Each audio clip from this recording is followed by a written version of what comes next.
మట్టి మనిషి కార్యక్రమంలో సంక్షిప్త వార్తలు ఇప్పుడు చూద్దాం.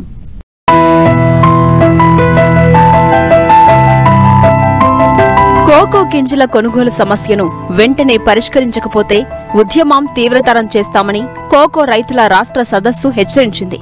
గురువారం ఏలూరు జిల్లా పెదవేగి మండలం విజయరాయి గ్రామంలో ఆంధ్రప్రదేశ్ కోకో రైతుల సంఘం ఆధ్వర్యంలో రాష్ట్ర సదస్సు నిర్వహించారు. ఈ సదస్సులో కోకో రైతుల సమస్యలపై చర్చించి తీర్మానాలు ఆమోదించారు.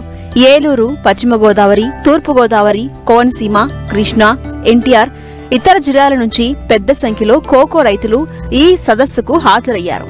వందలాది మంది రైతులు ఇవాళ ఈ సదస్సుకు హాజరయ్యారు. ప్రధానంగా కోకో రైతుల్లో చాలా ఆవేదన, ఆందోళన కూడా ఉన్నది. ఎందుకంటే రైతు గత సంవత్సరం నుంచి కష్టపడి పండించిన పంటని ఇవాళ కోకో గింజల్ని కంపెనీలు సరిగ్గా కొనుగోలు చేయడం లేదు. అన్సీజన్ బీన్స్ని అసలు కొనుగోలు చేయకపోవడం వల్ల ఇవాళ రైతుల దగ్గర నిల్వ ఉండిపోయిన పరిస్థితి ఉన్నది. అయితే కంపెనీలు రోజు సిండికేట్గా మారి రైతుల దగ్గర గింజలు కొనుగోలు చేయకపోవడం వల్ల గత సంవత్సరం కిలో గింజలకి 1,140 రూపాయల పైగా ధర వస్తూ ఉంటే ఈరోజు అన్సీజన్ బీన్ని 200 కిలోకి 200 రూపాయలు, 240 రూపాయలు ఇస్తూ ఉన్నారు. సీజన్ బీన్స్ కూడా 500, 550, 600 నుంచి ధర ఇచ్చే పరిస్థితి కనబడట్లేదు. దీనివల్ల లక్షల రూపాయలు పెట్టి కౌలుకు తీసుకున్నారు. పెట్టుబడులు కూడా విపరీతంగా పెరిగిపోయినాయి. ఈ నేపథ్యంలో రైతులను ఆదుకోకపోతే కోకో రైతులు వాళ్ళు తీవ్రంగా నష్టపోయే పరిస్థితి ఉంటుంది, అప్పులు పాలయ్యే పరిస్థితి ఉంటుంది. మరి ఇట్లాంటి పరిస్థితుల్లో ప్రభుత్వం జోక్యం చేసుకోవాల్సిన అవసరం ఉంది. మేము మార్చి 6వ తారీఖునే ఏలూరు కలెక్టరేట్ ముందు మహాధర్నా నిర్వహించాం. ఇవాళ అధికారులు మాతో చర్చలు జరిపారు, కానీ ఇంతవరకు పరిష్కారం మాత్రం చూపలేదు. దీనివల్ల కోకో రైతులు తీవ్రంగా నష్టపోతా ఉన్నారు. ఇప్పుడే కంపెనీలు ఇవాళ ఒకవైపు ఎంత కొంటాయో కూడా చెప్పకుండా రైతుల దగ్గర గింజలు కొనుగోలు చేయకుండా రోజు రోజుకి రేటు తగ్గించి వేస్తూ కొద్ది మాత్రం కొనుగోలు చేస్తూ ఇవాళ రైతులను ఇబ్బంది పెడుతున్న పరిస్థితి ఉన్నది.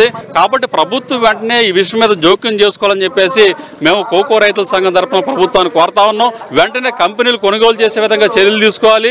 రెండోది, అంతర్జాతీయ మార్కెట్కు అనుగుణంగా ఇవాళ ధర చెల్లించే విధంగా చర్యలు తీసుకోవాలి.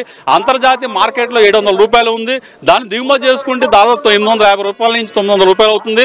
కాబట్టి ఆ పద్ధతుల్లో కనీసం కిలో గింజలకి 850 రూపాయలు, 900 రూపాయలు ఇచ్చే విధంగా చర్యలు ఉండాలి. రెండోది, అంతర్జాతీయ మార్కెట్ నుంచి ఇవాళ ఇతర దేశాల నుంచి దిగుమతులు చేసుకుంటా ఉన్నాం. ఈ దేశానికి కావాల్సిన కోకో గింజల ఉత్పత్తులు ఇక్కడ 20% మాత్రం ఉత్పత్తి జరుగుతూ ఉన్నది. 80% గింజలు ఇతర దేశాల నుంచి దిగుమతి చేసుకుంటా ఉన్నాం. మరి ఇట్లాంటి పరిస్థితుల్లో ఇక్కడ సప్లై డిమాండ్ అంటున్నారు. ఇక్కడ డిమాండ్ ఉన్నది. డిమాండ్ ఉన్నా సరే ఎందుకు ధర తగ్గుతుందో కూడా రైతులకు అర్థం కాని పరిస్థితి ఉన్నది. విదేశీ కోకో గింజల దిగుమతులు నిలుపుదల చేసి ఇక్కడ రైతుల దగ్గర ఉన్న కోకో గింజల్ని సరైన ధర ఇచ్చే విధంగా, కొనుగోలు చేసే విధంగా ప్రభుత్వాలు చర్యలు తీసుకోకపోతే కోకో రైతుల పోరాటాన్ని, ఆందోళనని మరింత ఉధృతం చేస్తామని చెప్పేసి ఈ సదస్సు తరపున ప్రభుత్వాన్ని మేము తెలియజేస్తా ఉన్నాం.